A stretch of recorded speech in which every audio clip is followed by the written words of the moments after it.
In the action-packed opening of the movie, we meet Frank Martin, a former special operations soldier turned skilled mercenary, residing in southern France and known as the Transporter due to his unique profession.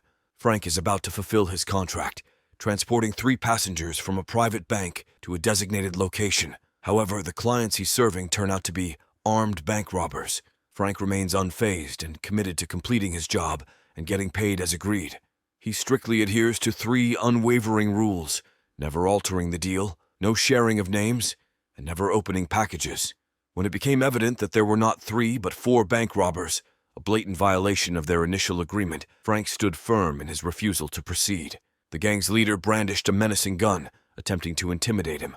However, Frank's steely resolve held, as he emphasized the importance of adhering to the terms, knowing that any deviation would jeopardize his well-planned getaway. Faced with impending police presence, the gang leader made a chilling decision, eliminating one of his own and forcibly ejecting the lifeless body from the vehicle. With tension hanging thick in the air, Frank shifted gears and sprang into action. His extraordinary driving skills were on full display, deftly navigating the labyrinthine streets and evading the pursuing law enforcement. This thrilling chase led to the successful delivery of the criminals to their intended destination. In an unexpected turn, the gang leader, now clearly impressed with Frank's prowess, extended an offer of additional compensation to transport them to Avignon. Declining this tempting offer, Frank chose to return to his tranquil residence on the picturesque French Riviera. Immediately, he engaged in meticulous maintenance, cleaning his car and deftly altering its license plates. Within the confines of his secret storage, an arsenal of counterfeit plates was unveiled, a cunning resource he routinely employed in his profession. Frank remained vigilant, tuning in to a news report detailing the apprehension of the bank robbers, now attempting to flee with an inexperienced getaway driver. Meanwhile, a local police inspector named Tarconi made his way to Frank's residence, intent on investigating the black BMW that bore a striking resemblance to the criminal's escape vehicle. While the inspector probed for information, Frank's unshakable alibi remained intact as he claimed that his car had been stolen during a prior visit to the area. Moments later, Frank's phone rang, marking the emergence of a new client with a unique task at hand. The clandestine meeting took place under the cover of night, with Frank agreeing to transport a mysterious 50-pound box to a man named Darren Betancourt. Negotiating an upfront fee of $40,000, Frank and the client struck an agreement, setting the stage for a new and enigmatic chapter in the transporter's story. The following day, Frank discovers movement within the box as he changes a flat tire and opens it against his rule. Inside, he finds a Chinese woman named Lai, who is bound and gagged. After offering her water, he resumes the journey. However, when Lai knocks on the trunk in distress, Frank releases her gag, and she urgently needs a restroom break. Feeling empathy for Lai, Frank releases her from the trunk, but she attempts to escape, prompting him to quickly subdue her. Their scuffle attracts the attention of 2 passing police officers, compelling Frank to incapacitate them and stow them in the trunk alongside the unconscious Lai. After a demanding journey, he fulfills his promise to deliver the package to Betancourt. When questioned about whether he opened the package, Frank fibs, claiming he did not.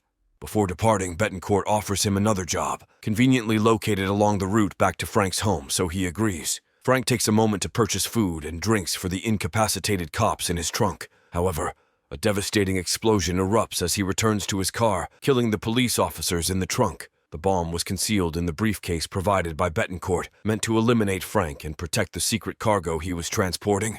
Enraged, Frank returns to Betancourt's location, dispatching numerous henchmen. In the chaos, he discovers Lai bound and gagged in a getaway vehicle. Initially abandoning her on the road, Frank has a change of heart, retrieves her, and takes her to his home, offering food and shelter for the night, with the condition that she leaves the next day. During the night, Lai secretly investigates Frank's belongings and uncovers his past as a former Air Force soldier and highly skilled operative. Lai, having seen Frank's true character, believes he is a genuinely good person. In the meantime, Betancourt visits one of his surviving men in the hospital to learn about the assailant who targeted his home. Discovering that it was Frank, he promptly eliminates the informant. Inspector Tarconi returns to Frank's house while Lai prepares breakfast. Suspicion arises as Frank's car is found burnt nearby, with dead police officers in the trunk. Frank claims he had been to the area the day before, and his car was stolen while he was there. Tarconi remains skeptical and questions him further. Lai intervenes, posing as Frank's chef and girlfriend, corroborating his alibi. Tarconi departs without finding conclusive evidence linking Frank to the car incident. Despite Frank's request for Lai to leave, Betancourt and his men launch a violent assault on Frank's residence, leading Frank to usher Lai to safety. Betancourt orders missiles fired at the house, forcing Frank and Lai to escape through an underwater channel using Frank's diving equipment.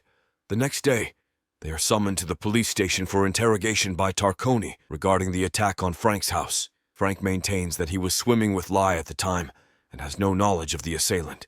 Tarconi remains dubious, but is interrupted when he's called to see the police commissioner urgently.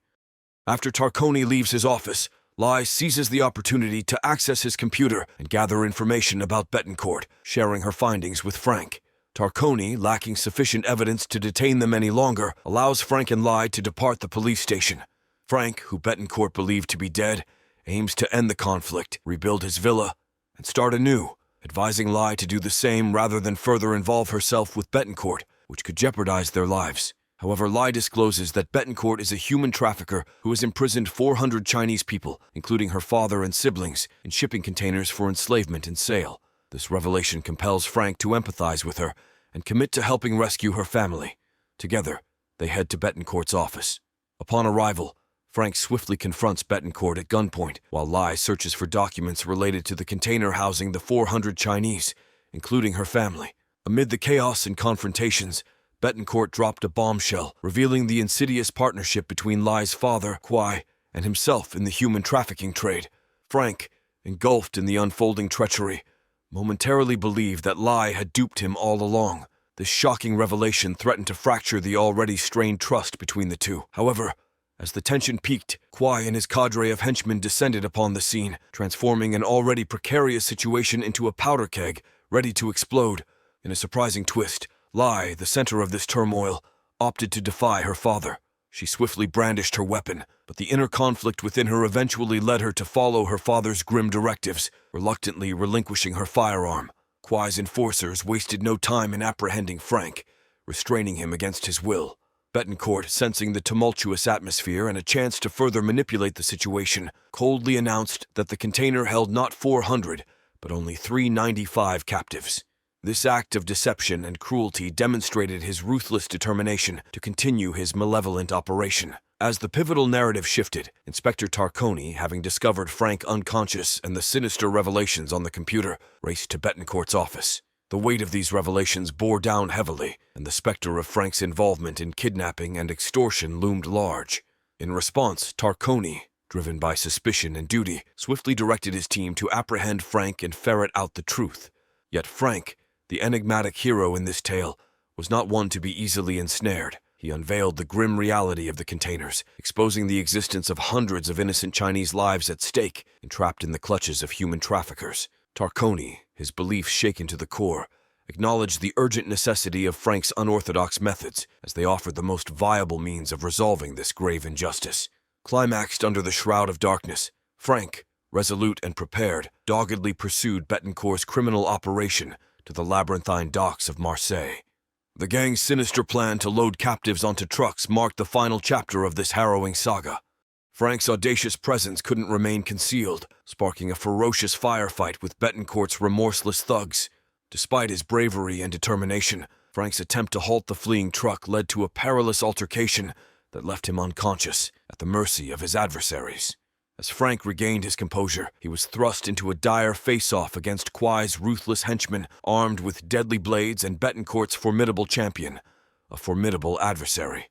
With a display of unparalleled combat prowess, Frank systematically overcame every obstacle in his path, leaving a trail of fallen foes. However, the story's pivotal juncture marked a harrowing challenge for Frank. Betancourt, realizing that he had underestimated the ex-soldier, deployed a wave of armed men to bring Frank down. A deadly pursuit ensued, and in a desperate bid to escape, Frank was forced to submerge himself in the unforgiving waters. But Frank wasn't one to back down. His determination to thwart the malevolent operation pushed him to commandeer an aged vehicle in pursuit of the truck carrying the captive souls. The rusty car trudged along, inching forward against the pursuit. As dawn broke and the old car stuttered to a halt on a desolate country road, as soon as Frank spots a small plane flying toward a farm, he swiftly heads in its direction. He confronts the plane's owner at gunpoint and orders him to fly alongside a truck carrying containers on the highway. When they get close enough, Frank makes a daring leap from the plane, parachuting to land directly on one of the moving vehicles. Within moments, He subdues the truck driver. Betancourt and his goons attempt to thwart Frank, leading to a brutal and prolonged confrontation. Frank prevails by throwing them out of the moving vehicle, ultimately putting an end to the conflict. After regaining control of the truck, he drives it to a safe location and unloads its precious cargo. Just as he is about to leave, Kwai threatens Frank at gunpoint, leading him to the edge of a cliff with sinister intentions to cover up his crimes.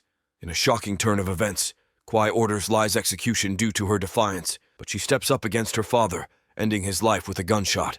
Subsequently, Inspector Tarconi and the police arrive, liberating the captive individuals in the 2 containers and commending Frank for his heroism. This concludes with a victorious note, marking the end of the harrowing ordeal.